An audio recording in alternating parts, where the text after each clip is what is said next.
அனைவருக்கும் வணக்கம். விஐடி சென்னை வழங்கும் வாழ்வியல் வழிகாட்டி தொடரில் இன்று தவறுகள் குற்றங்கள் அல்ல. நண்பர்களே, அதாவது தவறுகள் அனுபவங்களே, குற்றங்கள் அல்ல என்பது.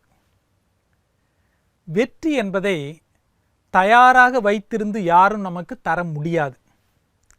தவறுகளை திருத்திக் கொண்டு சரியான அணுகுமுறையில் முயற்சி செய்யும்போதுதான் நம்மால் வெற்றி பெற முடியும். வெற்றி என்ற மாலையில் தவறுகள்தான் பூக்களாக இடம்பெறுகின்றன. தவறு என்பது தவறி செய்வது, தப்பு என்பது தெரிந்து செய்வது என்பது திரைப்பாடல். தெரிந்து செய்வதை தப்பு என்பதை விட குற்றம் என்பதே சரி. தப்பு என்பது சரி என்பதனுடைய எதிர்ச்சொல் என்று கொள்ளலாம். குற்றத்திற்குத்தான் தண்டனையே ஒழிய தவறுக்கு தண்டனை தருவது குற்றமாகும். எனவே தவறு என்பது என்ன என்பதை சரியாக புரிந்து கொள்ள வேண்டும். தவறு என்ற சொல்லே மிக ஆழமான பொருள் உடையது. தவறு என்பது தவறி நடப்பது, நம்மை அறியாமல் நடப்பது, நம்மையும் மீறி நடப்பது என்று பொருள் கொள்ளலாம். நடந்து செல்கையில் வழுக்கி விழுகிறோம், ஓடும்போது இடறி விழுகிறோம். இது தெரிந்து வேண்டுமென்றே செய்வதா? யாராவது வேண்டுமென்றே விழுவார்களா? நாம் கவனமாய் ஒரு பொருளை எடுத்து வருகிறோம், தவறி விழுகிறது. இது தவறே ஒழிய குற்றம் அல்ல. மனித குலம் தோன்றிய காலத்திலிருந்து இன்று வரை முயற்சிகள் மேற்கொள்ளும் போது தவறுகள் நிகழத்தான் செய்கின்றன.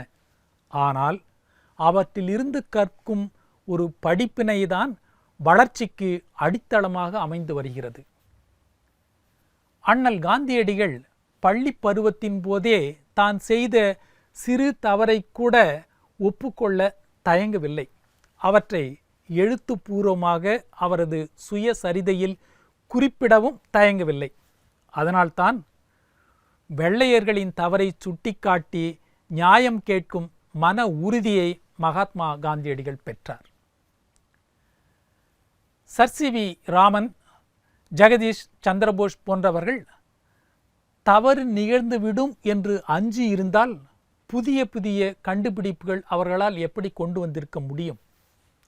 ஜான் கீட்ஸ் எனும் ஆங்கில கவிஞர் மிக குறுகிய காலமே வாழ்ந்த போதும் அவரது படைப்புகள் அனைவராலும் பாராட்டப்படுகின்றது.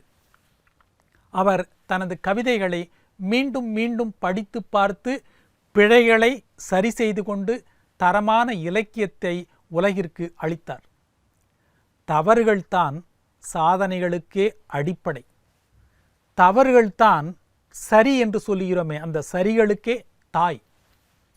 ஒன்று சிறப்பாக செம்மையாக இருக்கிறது என்றால் அதற்கு முன் பல தவறுகள் நடந்திருக்கிறது என்று பொருள். படித்த ஒரு பாடத்தை ஒரு மாணவன் தவறே இல்லாமல் தேர்வில் எழுதுகிறான் என்றால் அவன் அதற்கு முன் பல முறை தவறாக எழுதியிருப்பான், பயிற்சி பெற்றிருப்பான். அதனால்தான் அது சாத்தியப்பட்டது. பலமுறை தவறாக பாடியவர்தான் மிகச்சரியாக பின்னாளில் பாட முடியும். பலமுறை தவறுகளை செய்துதான் பல விஞ்ஞானிகள் சாதனை படைத்திருக்கின்றனர் என்பதை நாம் உணர வேண்டும். தவறுகள் ஒருவருக்கு மிகச்சிறந்த ஆசிரியர். தவறுகள் போதிக்கும் பாடத்தை வேறு யாரும் போதிக்க முடியாது. ஆக அப்படிப்பட்ட தவறு என்பதை உணர வேண்டும்.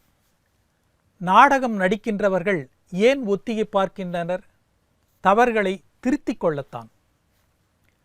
மாணவர்களுக்கு ரிவிஷன் டெஸ்ட் என்பார்கள், திருப்பு தேர்வுகள் ஏன் நடத்தப்படுகின்றன? தவறுகளை திருத்திக் கொள்ளத்தான் நடத்தப்படுகின்றன.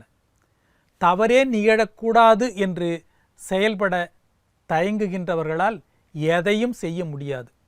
தவறி விழுந்து எழுந்து வருவதுதான் சாதனை.